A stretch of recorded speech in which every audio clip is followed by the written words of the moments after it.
Welcome. My name is Brad Law. I am the partner for North America here at Fraser Jones, based out of our New York office. Thank you for joining us. We have three very impressive reward leaders with us today. I'm going to hand over to them very briefly so that they can introduce themselves and where they are currently working.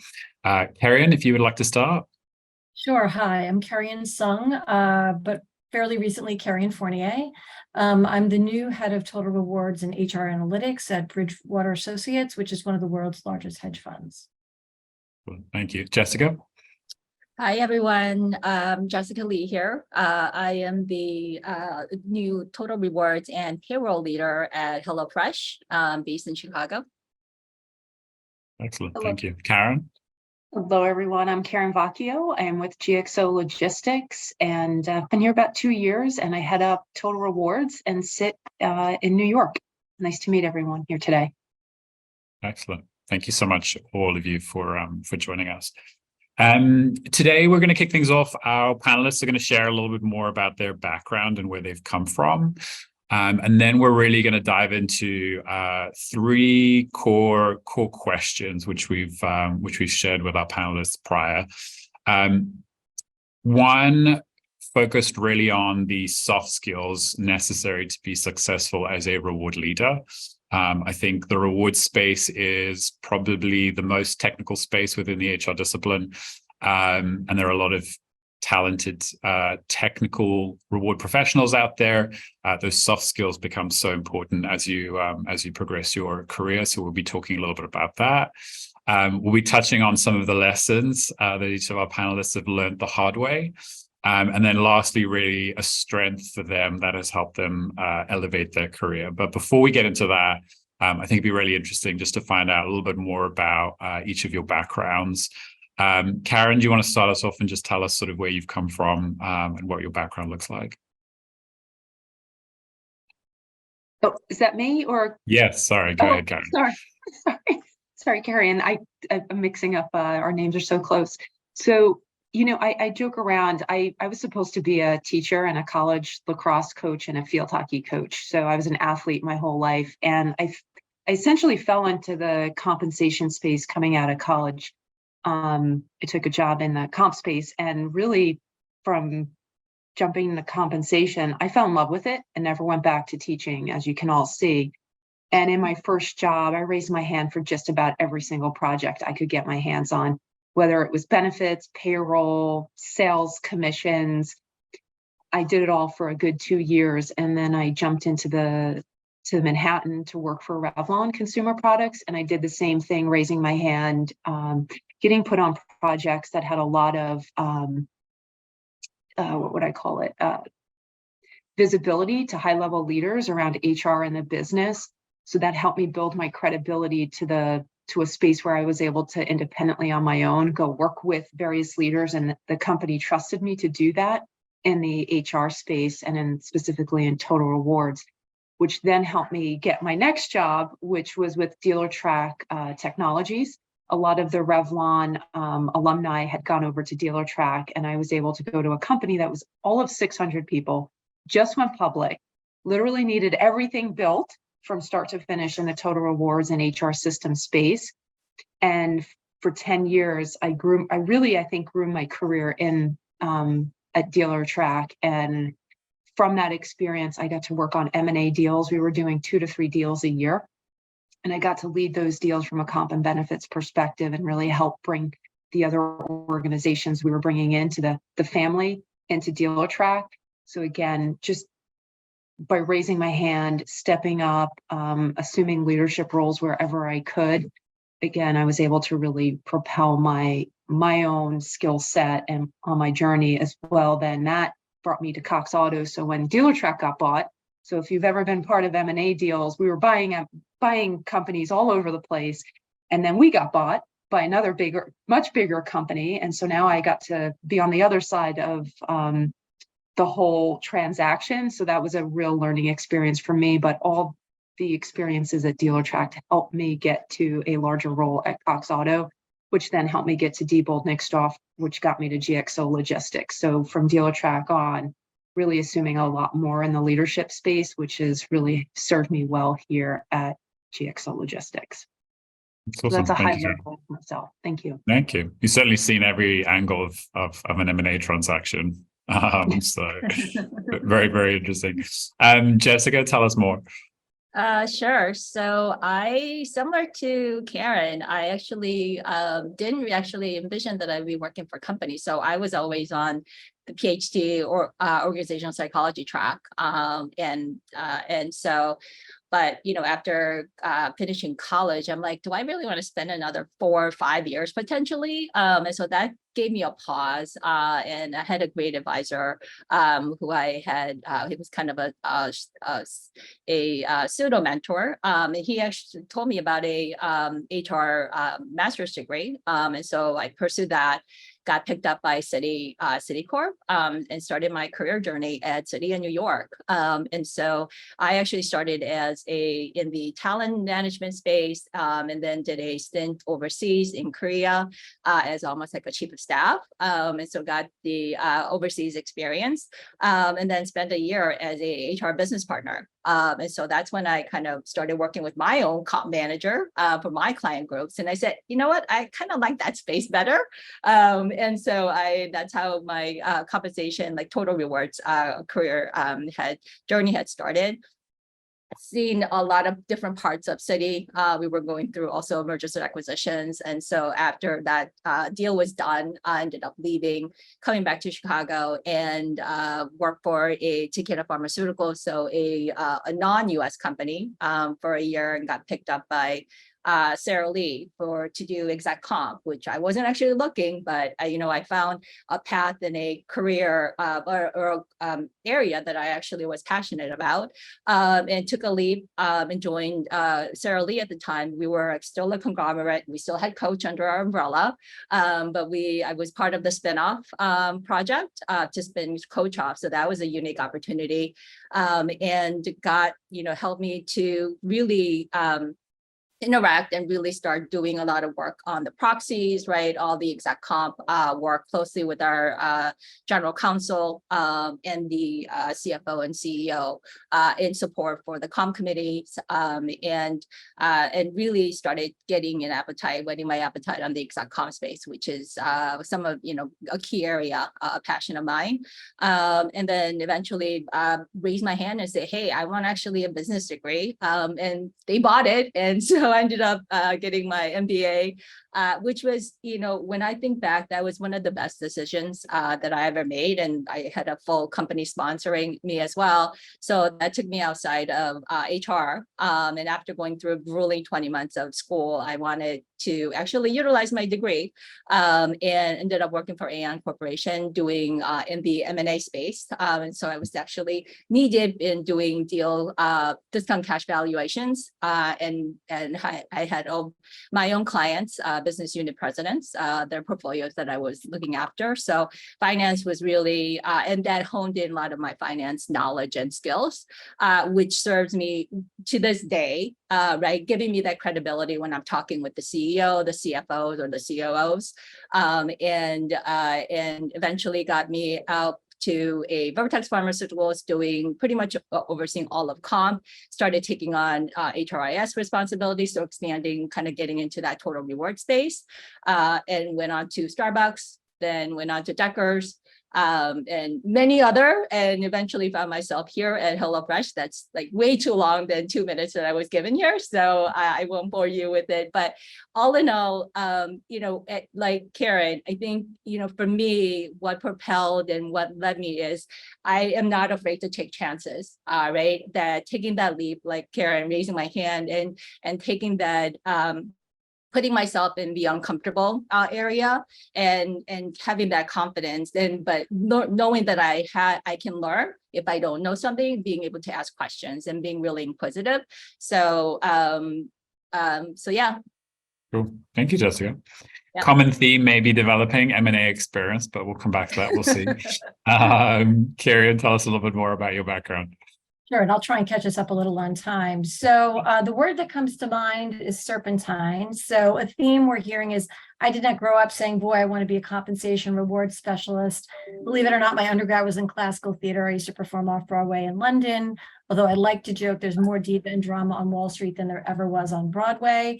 But I was the only theater major ever to take physics and calculus, I think, in the history of time. So I should have had a sense something was coming.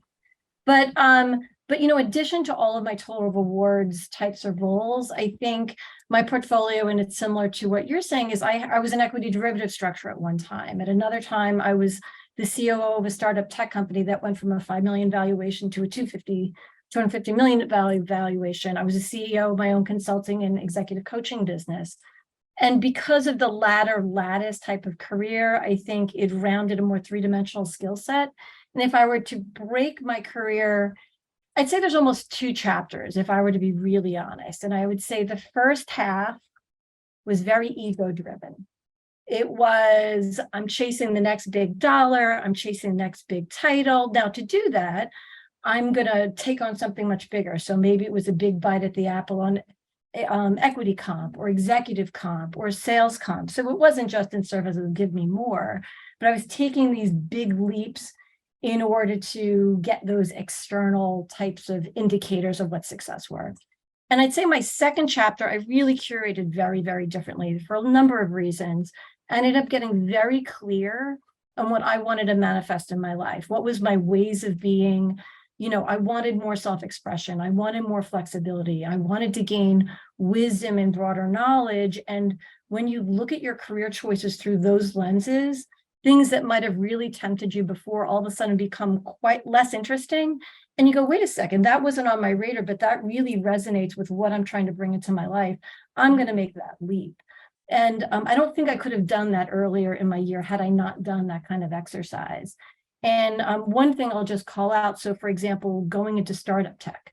And to that point, I'd always defined my value as being the chief knower. I was the expert in the room. That was how I thought I created value. And it was a catalyst for me when I realized I knew nothing about machine learning and AI. And this was 9 years ago before people were talking about it. And I quickly realized my value was being able to listen to leadership, be able to pick out alignment, misalignment, synthesize what was going on, and get people into action. And it was only by getting out of my area of expertise that I realized my value really lay elsewhere. Well, it's a combination of the two, but that was sort of my big takeaway. It's interesting. I didn't know the acting history, so that's good to know as well. Only one that can do comp and iambic pentameter. Let's dive into our first question, which is really around the soft skills. And I think all three of you have started already touching on it, which is interesting. And interesting how your earlier careers or studies outside, I think, of the reward space have probably contributed to your success. As I said, obviously the reward space, very technical, and that's always going to be important. We do see as a search firm, as a recruitment business, we do see people sometimes struggle to make that leap from being technically excellent to then progressing to how do we navigate this organization? How do we engage with leaders? How do we persuade? So those soft skills, as soon as you progress, start becoming more and more important, which is very interesting to see. Jessica, what would you say are some of the soft skills that have really helped you progress to this point in your career, and how has that changed, I guess, over the years? So, and this is still a work in progress for me, but soft skill, I think when I saw so when you ask that question, it's really the patience, right? Patience with the team, patience with the leaders. Because, a lot of times I just take it for granted because I've been doing this for so long that it's so intuitive. But for the business leaders, right, they don't live in the space, right? So being able to really step back and be able to explain, help them understand, and being patient with that, right? And it's same thing with your staff or with other colleagues, right? Especially with staff, as you know, as we progress, of course, we're going to be managers and leaders of functions. And the same thing, they're not going to always understand, right? Being able to provide that context and that patience and being empathetic, right? Because, you know, when I started out my career eons ago, I was in their shoes. Like I was so green, I didn't know, right? So it's only with time that you're building your toolbox that you now I have the kind of more of a broader understanding. And so really, for me, it's really patience. Interesting. Karen, I'm going to come to you because I think something Jessica's touching on is also just around educating the business, but and your stakeholders while having patience in doing so. What's your perspective, I guess, on the soft skills really necessary to be in that number one reward leadership role? You know, it's fun. It's Jessica. I think we're singing some of the same themes here. One of the things I am reflecting on as I'm listening to all this, I did not mention is I did go back to school and get an organizational development master's. And I have the comp background, the numbers background, right? But for me, it was thinking more about the change management, the OD of how what we're doing and the changes we're making, how those impact to everybody. And getting that master's was really helpful for me. One of the things that I do with my team is I have a vision statement, and one of the pillars, I have 4 pillars in a vision statement. And one of the pillars is around master storytellers. So as total reward professionals, we have to be master storytellers to the organization. So what does that mean? That means breaking down, whether it's benefits or compensation or something else, could be learning and development, maybe not necessarily what we're responsible for, but peers, right? Being able to break it down for our constituents. I almost think going forward that we almost need to be product developers. When I worked in tech, we'd had product development, right? You constantly need to be thinking about the employee, their experience, and the products that we're building. They were great today, but are they great tomorrow? And should we be thinking about making changes to them and doing things differently? We also need to be master communicators and brand ambassadors, as well as change management professionals. So when you think about it, we need them on our team, all those skill sets, or we need to be able to seek them out within the organization, because there are people with those skill sets in the organization. So knowing when to go get those skill sets to bring them in to help, because we have these wonderful programs right across all our companies, wonderful benefit programs, compensation programs, incentive plans.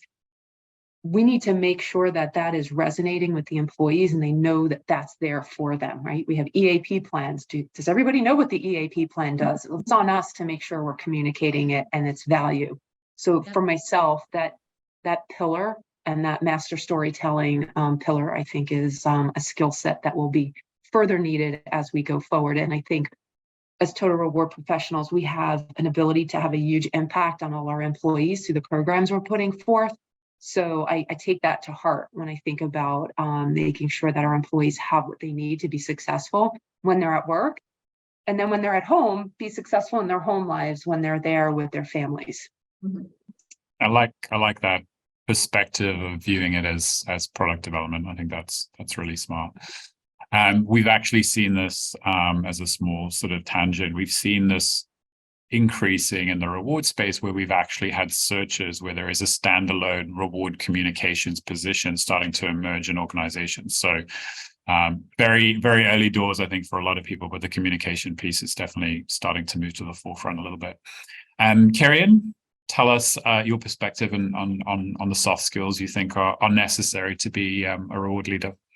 Sure. So before I do that, I'd even ground into why, right? Because a lot of folks go into rewards because they feel like they're really good at analytics, and to sort of say, well, why do I need to stretch into this space? And think about this. C&B expense is usually the largest investment a company makes, right? And I like to use the word investment, not expense. And if you think about how do you maximize your ROI from a company perspective, it's about unpacking and unlocking productivity engagement. But from an employee's perspective, it's about optimizing perceived value, which oftentimes is not the same thing as actual value, right? And that's how you unpack it. Being in a spreadsheet, analytics is informative, but it's not the skills that will be the highest of service. of that mission. And so I think in the past, when we used to talk about soft skills and rewards, it was about being able to present, right? Being able to present to boards, operating companies, and things like that. And that's still important, but I think many of the things that Karen and Jessica have already touched on, the ability to incorporate design thinking, have a persona-based, understand your stakeholders and what it feels like and how they experience, like right or wrongly, right? And particularly as you go across a global environment, and how that plays differently and what you might need to tweak and align in order to maximize your ROI. I think also times, once again, execution excellence, it's the change management. I know Karen mentioned that, being intentional and, to be frank, being front-loaded about that. And that's that intersection of, I think, design thinking and change management. Oftentimes, I think folks used to think of change management as the back end communication and training element, which is not the same thing as bringing the right types of folks along in the right way in that journey. That co-creation dynamic, I think, is really important. Interesting. I have one question from the audience around if you're not able to go back to school to do another degree or your first degree, are there any other things someone can do to help develop their career and take that next step or advance their knowledge that you would recommend? Yeah, I'm happy to, because I never had the opportunity to go back to school. I was always working like crazy hours and commuting and all this stuff. So I'm just very self-taught. I've looked for those individuals that I knew I could learn from. I've taken the stretch assignments, and I've been intentional about what growth looks like, right? I didn't just throw myself into the hardest situation. I said, this is actually what I want to get out of it, right? There's lots of self-learning online, whether it's financial statements or all sorts of things, but you've got to then, in my mind, most people put it into action, because it won't stay with you. And that's the brilliance of being able to go into an MBA program or other program. There's an interactivity with that class that, if you're just self-learning, doesn't necessarily happen. So you're going to have to seek that out in order for it to stick. And listen, since I'm a trained coach, to the extent you can afford it and find a good one, find a really good coach. They really can help accelerate, your own growth and fulfillment in your role. Good advice. I like it. I think you touched on something that Karen also touched on a little bit. It's be selective around the projects you're taking on internally in terms of what you want to learn, but then also, to Karen's point earlier, some of those will also have visibility advantage to you as well if you're looking to progress in the organization. So two pieces I think that are hugely valuable. Jessica, I'm going to come back to you. I don't know, we've all shared war stories before, but and we all make mistakes. We're not perfect. The hardest lesson you've learned in your career that's kind of stayed with you and shaped sort of how you work? Yeah, so it's related to what I said earlier, right?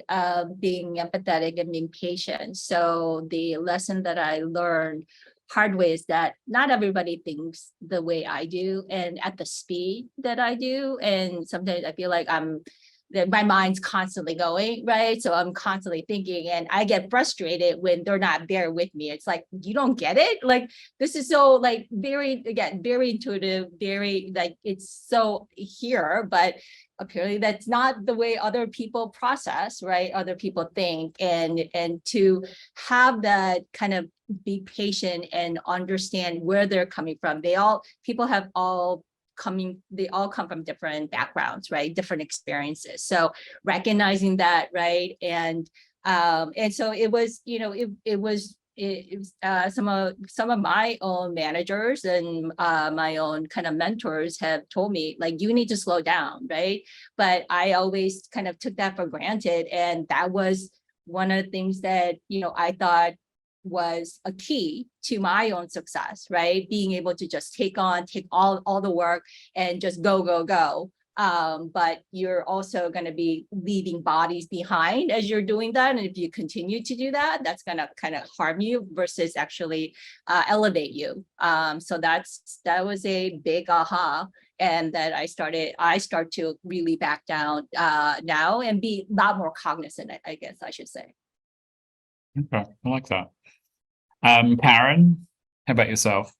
Yeah, this was, we're talking a little bit about this to start. There's so many of them. Like, you think about, when I think about lessons, I'm like, okay, which is the best one? And for the audience here, I would say making sure you have mentors, but also having advocates around you within your company. So mentors in or out of the company, and then advocates, generally speaking, inside the company. Because I have found that many jobs ago, I was able to build advocates around me as I was building out my own career framework, and having those advocates and instituting big change, they were able to go and champion things that I was trying to push through. So that was really helpful for me, but also for myself, personally in my career. I think if I had the right mentorship at certain periods or points in time, I would have approached some of the situations differently, because I could have gotten really good advice. Because sometimes, for myself, and advocating personally for myself, not for the company, but for myself, for my own career with managers and other people, I probably could have used some more advice so I could go in and be more assertive with what I wanted, and not coming off the wrong way. So that would be my advice. And before I come to you, Karian, someone in the audience has asked, and this is to all of you, if someone's worked predominantly, let's say, in benefits or in compensation, and they're looking to become a more well-rounded reward professional, do you have any advice around how they can start doing that, especially if it's maybe not available to them in the business, in terms of sort of broadening out their role? Any advice to broaden out and so they can eventually move down that career path from a total rewards perspective? I guess for me, I would say take on, you kind of have to multitask a little bit, but take on projects, right? Help with open enrollment if you're on the comp side and you have interest in benefits, right? Be that resource and start learning and asking questions, or shadowing somebody, right, in the other function, and express that desire to learn. I think, for me, that goes a long way, and that went a long way. And just asking, inquisitive questions, and everybody, if you express desire to learn and learn more about what they're doing, people are generally open to sharing and welcoming you. So that would be, first thing that pops into my head. Okay. Karen or Karen, anything you want to add before we move on to that? No, similar, project-based, kind of, if you're really good at like process mapping and process optimization, and you're on the comp side and benefit needs help, there's a skill you have. Like, you don't always have to enter from a point of weakness. There's probably something that you've got in your toolkit that you see a gap or they need expansion, and offer the skill if you don't have the experience. Good advice. Okay. The other thing I was going to say, Brad, reading, right? There's a lot of different resources out there with LinkedIn.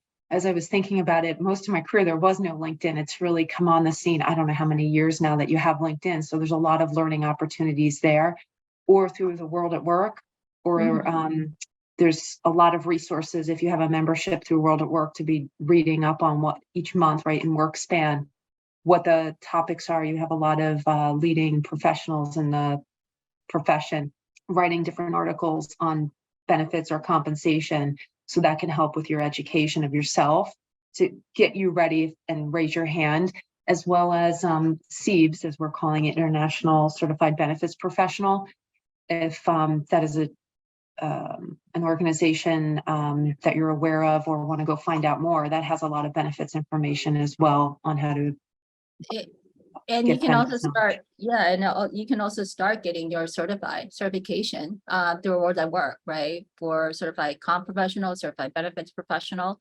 So you can start building that. And that also shows, that shows actually action from that I am serious about, like, going into this, and I have really interest in it. And that shows that to your company or to your employer, or even potential outside, and saying, hey, I don't have experience, but I'm learning. And so this is like taking a chance.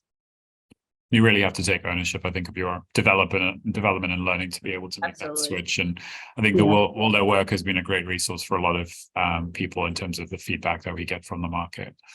Kerry-Ann, coming back to you in terms of the lesson you've learned the hard way.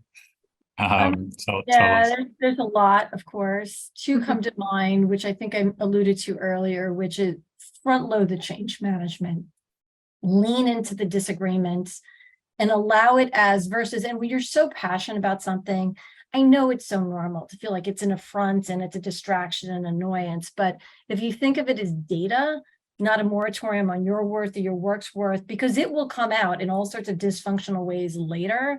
So better to front load it, know it, work with it, plan for it, and hopefully get them as part of a, co-creation process, which I guess leads me to the second thing is I think probably earlier in my career, I'm sure of it, no surprise, pretty big personality, and through pure force of will and getting folks pumped, I could get a lot of things done really, really quickly, but invariably then I got put on that next big hard thing to tackle. My energy and focus and sort of that connective tissue got taken out. And if I were to look back 6 months later, a year later, things might flounder.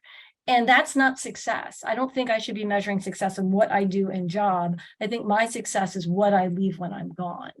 And to do that, it means I need to build a certain type of capability infrastructure, process infrastructure, other types of things that keep it leaving like ongoing when I'm not there any longer. So I think that's a big lesson learned. So really the legacy that you're leaving behind post you being and it's not just pure force of will, and there's a capability building and just comfort. And it might be a little rocky. Listen, it's always anytime something changes hands, but it doesn't just, the energy doesn't get sucked out of the focus. I like that. One more question from the audience, a bit more tactical. And I don't know where you all stand. How important is it to have a compensation certification, and do you have a certification? Nope. No, so not important. Well, I think it's helpful. I think it's listen, I think different people learn differently. Yeah. Right? So let's start there. For some people, it's a way they gather. It's a really hard ROI way of getting data. Absolutely. And learning. For others, you need to be in context and doing. That's more my particular learning style and just my life dynamic. As you know, breadwinner, single mom, whatever, I didn't have a lot of space for that. But if I see it, it's amazing. If I don't see it, I'm not holding it against anyone. Right. Same thing. When I hire comp professionals in my team over the years, it's nice to have, but it's not a must. It's more of, are you able to think critically, right? Where's your Excel skills? That's more critical than a CCP certification. Yeah. Okay. Yeah, I'd agree with what everyone said. I think experience speaks volumes, but I think for some folks, I think Kerry-Ann, you said it, if somebody learns well through education in a classroom, it's a wonderful opportunity to get certified and learn the basics and from some great professionals from World of Work. Yep. Yeah. Okay. Good kid. I think the one piece of feedback we've gotten from reward professionals as well is sometimes when they're doing those certifications, one of the added benefits they don't think about is just the community and the network that they get out of it as well. They sometimes actually find more valuable. So there's that as well. Moving on to, I think, some of the strengths that you each have that have probably helped you get to where you are today. And you've all come from very different backgrounds. So I'm curious how that's kind of fed into it. But Kerry-Ann, I'll start with you because you mentioned the acting piece, and I can tell that sort of the energy you bring and the influence and the drive you're instilling in the team is an interesting aspect, which I'm sure the acting skills probably help with. What would you say if you were to pick one thing in particular that's really sort of helped you to have an impact from a sort of strength or skill perspective? Yeah, it's funny. I think it's really just leadership capability. Like, I'm passionate about leading, managing, and I spend a decent amount of time thinking about How do I unlock the potential of the individuals that's unique to them? How do I make them the best version of them so they're humming, they're feeling vibrant, they're in the pocket, and they see a future? And then how do you get the collection of the whole, like the portfolio of skills and human beings in front of you? And for me, I think that's just unique. I really make sure I curate a decent portion of my energy in service to that. And I think it's allowed me to do weird jumps in careers and whatnot. And I just find it so personally rewarding, which is why I actually ended up getting certified as an executive coach, deep, like a very long program, well before I thought I'd even have that as a business when I was running a business. I just wanted to be world class at it. So I'd say that's the thing that comes to mind most. And not to put you on the spot, but any advice, because you are a coach, so I'm going to ask, any advice on how to get the most out of your team, or how to get the best out of someone? I think, you know what, if you can get exposed to different models that help you understand who they are and what portfolio you've got in front of you, whether that's strengths or like a standout. There are different tools out there to help you understand different elements of someone. Like, I don't think DISC is particularly great about who you are, but communication styles and helping your team flex their communication styles to be the most effective. There's a number of different things out there, but oftentimes people think everyone's wired the way they're wired. And so get frustrated when that's not the case. And the reality is diversity is letting your authentic self show up and who you are, and then putting those pieces together. So it's the classic sum of the whole is greater than the parts. Agreed. And I can see Jessica nodding, because you touched on that earlier, around sort of recognizing that people might not think the same way or process at the same speed as you do.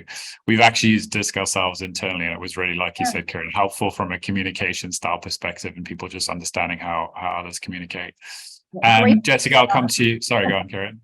I was going to say, and great for sales. There's actually, if anybody's curious on this, there's an overlay into LinkedIn called Crystal Knows that does AI prediction on your DISC style.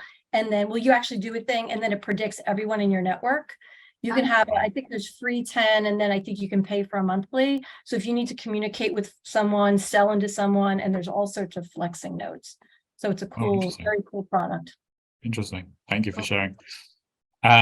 Jessica, I'll come to you, because Karen touched on something interesting there, but tell us, in terms of sort of a strength or skill that you've developed over the years that you think has really sort of stood out as one thing that's helped drive your career forward. Yeah, so these are two related, but it comes down to project management skills, able to manage different projects, and hence why I love in the total reward space. And I'm sure my two colleagues here could attest, but total rewards is really not just comp and ben, right? I feel like we're kind of the catch-all for the company, but that's kind of the space that I love. I love the diversity of the responsibility and the ownership, but being able to manage all different things that's happening in our world, right? And not dropping any balls, but being able to also communicate effectively to my leaders so that they're not caught off guard. So having the combination of those two, I think really served really well. One of the best compliment that I had from one of my CHRO was that she's like, your superpower is managing projects, right? I wish we can harness that and be able to spread that to the rest of the people team. But so that was actually I was like, oh, okay, well, I guess it is my superpower, or hopefully it is, and it maintains to be. But yeah, I like that. And it's probably a better way for us to phrase the question, what's your superpower? Would be a little bit more exciting. So Karen, tell us about your superpower. Yeah, before I do that, I was reflecting on some of what was just said before when we were talking about lessons learned the hard way. One of the things we're talking about, is a lot of us are saying, look, we put our hands up and we were all in and taking on extra projects and then putting in some extra time. One of the things I'd also say to folks is being able to set boundaries, because I think sometimes, depending on where you are in your life and your career, I think you can either put in the 80 hours and you'll go, yeah, I'll do all this. But then there's a reality of we all have lives, right? Work and at home. And Carrie Ann mentioned she's a single mom. I have a son, right? I don't want to miss out on all the important things that happen in my son's life, right? And look back and regret anything. So I would also say to everyone, make sure that, as some folks said, make sure you have the life that you want and you're true to yourself, and try to make sure that you're true to that. That's what I would say, and have those boundaries up as well. But the strength that's elevated me just throughout my career, I think it's my ability to partner with peers and problem solve. I work a lot, as I think everyone else does, with the HR business partner team, and everything is coming at us all the time, all sorts of challenges from the business. How do we figure this out? So I actually enjoy that, getting in the huddle with the HRBP team or the recruiting team when we need to bring in an executive. That's where I think I'm actually having fun, and I feel like I thrive myself. And then the other thing is my passion, specifically around building programs. And what do I mean by that? I get really passionate about programs that are going to really help our employees. And back in, I think it was 2015, my team put in a financial planning program. So we were on the cutting edge of financial planning. And I had a couple people come up to me, even high-level executives, expressing to me their thanks, because it actually changed their life. They were living in debt. They kept getting increases. And here are folks that you would think understood how to manage money, right? Because, oh, they're at this level, they should know it. And for me, like, that's when I walked away with a lot of just personal satisfaction that I help people in their lives achieve something for themselves. So that's where I feel really excited and passionate, is building those programs for employees. It's amazing. Thank you for sharing. One of our audience members has asked, they're stepping into a leadership role for the first time. What advice would you give them the first time that they'll be not sure whether it's leading a team or stepping up for the first time into that number one reward leadership role? But any advice? Kieran, I'll come to you because I saw you came off mute. I'd say, first of all, be intentional. Like your first 90 days, there are books out there talking about it. Make sure you've got a very clear stakeholder map, as expansive as possible, so you can kind of define what partnership or what success looks like, and ask them. I know it's easy to kind of get jumped into the doing, but curate time that is getting to know all of those different players, so you can develop, like Karen, you were just saying, like those strong partnerships. You can only be successful because of the broad network that you're going to need in order to move things through the organization. And whether that, create like a 90-day, like, how are you assessing operational effectiveness, strategic alignment? You don't have to have all the answers, but what are you doing to get a sense so that you can have a point of view at the end of those 90 days and you've established some of those stakeholder relationships? I think something you mentioned there, which is important, is just having something that's measurable as well. I think that's helpful in terms of just aligning with your stakeholders. So at the end of those 90 days, you can actually go back and talk about it. Jessica, I think you were about to say something. No, just building up on what Carrie-Anne was saying. So building that strong network, especially for me, what served really well is building that strong relationship and key people in finance, right? Because especially being in comp and benefits to a certain degree, right? We work so closely with that function.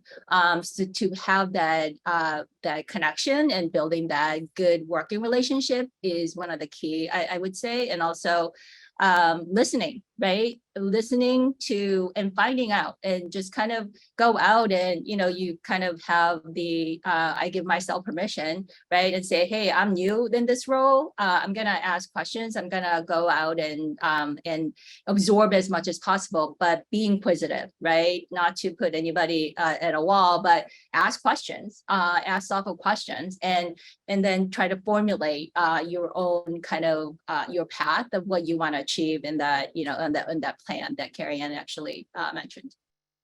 Okay. Aaron, did you have anything you wanted to add to that, just in terms of advice stepping into that leadership role for the first time? I think these folks, Jessica and Carrie-Anne, said it very well. I'll leave it there. Yeah, perfect. I have one last question from the audience, which I will pose to all of you. In terms of the top 3 non-negotiable skills you have to have to be that number one reward leader in an organization, what would you say those top 3 skills are? They can be technical, not just soft skills, but what would you say those top 3 skills are? Jessica, I can see you nodding, so I'll come to you first. Yeah, I will echo what Karen said, right? That storytelling, that communication skill is key, right? Being able to actually, especially from total rewards perspective, right? Being able to look at it holistically, not just comp, not just benefit, but, together. And now we have this whole offshoot of benefits, which is well-being, right? Wellness. And so being able to kind of connect all those and be able to communicate how we're gonna design, what we're gonna offer, so that at the end of the day, there's an employee value proposition in place, and employees actually feel like this is something, companies, if the company is really taking care of, they're looking after, from like, not just from the comp side, but from benefits. So putting it all together and being able to articulate, not just also to the employees, but to the leadership as well. Yeah, I think a lot of organizations talk about good communication skills, and I think communication is a term that's just very old and dated and doesn't really kind of tell you much. I think storytelling and influence is probably 2 sort of more modern verbiage to use that probably sums up better what we need to be able to do from a skills perspective in that department. Karen, I think you were going to say something. I think with that, you've got to be able to talk the financials. You've got to be able to talk about the impact to the organization. Are you getting the return on what you're thinking? Is it being effective? And see it through not just the HR lens, but the CFO lens. Like if you've got, pushed out accruals until, like how equity is accounted for, and how, like, you just have to have mastery, and you don't have to have like every little detail like an accountant. But if you're going in front of the CEO and the executive committee and the board, know your stuff there. And if you're not comfortable, find someone to help you. That's okay. We've all had different growth curves on how we've gotten comfortable with that. Usually it's the most difficult finance partners and CFOs that have helped us get better mastery at that. So it's not always the most comfortable part of the learning journey, but it is a very valuable part of the learning journey. And I'll add one more to that. So making your business case or decision based on data, right? That goes a long way. And I think more and more, the way I work with my team is, okay, what are the numbers behind it? What's the data look like behind this? And why are we making these changes, right? Or why are we keeping these programs if it's not actually being utilized, right? So, et cetera. So really looking at hardcore data to help inform your decisions or the approach of how you're working. Yeah, and data could be lexical and quantitative, right? So if you have good employee surveys and sentiment analysis, and it helps get that perception, it doesn't always have to be the numbers, but it is still data. Yep. Yeah, I think to add on to this, when you think about, I think, Karen, you used the word investment, right? Like we have so many dollars as a team that we're, I wouldn't say maybe managing or seeing, right, through a lens. I think of it as in terms of a dashboard, like making sure you have your comp and ben dashboard at any given point in time, so you can be talking about the money as an investment versus a cost. I think if you can help the business taking into account everything that was just said and talking about it in that lens, because I find a lot of times it's, well, what's the return on this if we do it? What's the return? So it's really knowing those numbers to speak really well to them. Otherwise, I think you lose credibility if you don't know those numbers. I know today we focused on some of the softer skills, but obviously, as you've all very clearly highlighted, you definitely need to still make sure the numbers and those technical skills are there to support it. So I think that's all we have for today. A huge thank you. I'm sure we could speak for hours. All 3 of you have absolutely fascinating backgrounds. It's been some really, really valuable insight. And I hope to everybody who's joined us that insight is helpful to you in terms of advancing your career, or at least opening your mind to some possibilities of how you could work differently in your current role. But thank you, Karen. Thank you, Jessica. Thank you, Karen, so much for joining us. Really appreciate it. And to all our participants, thank you so much for joining us. Have a great day. Thanks for having me. Have a good day. Bye. Bye.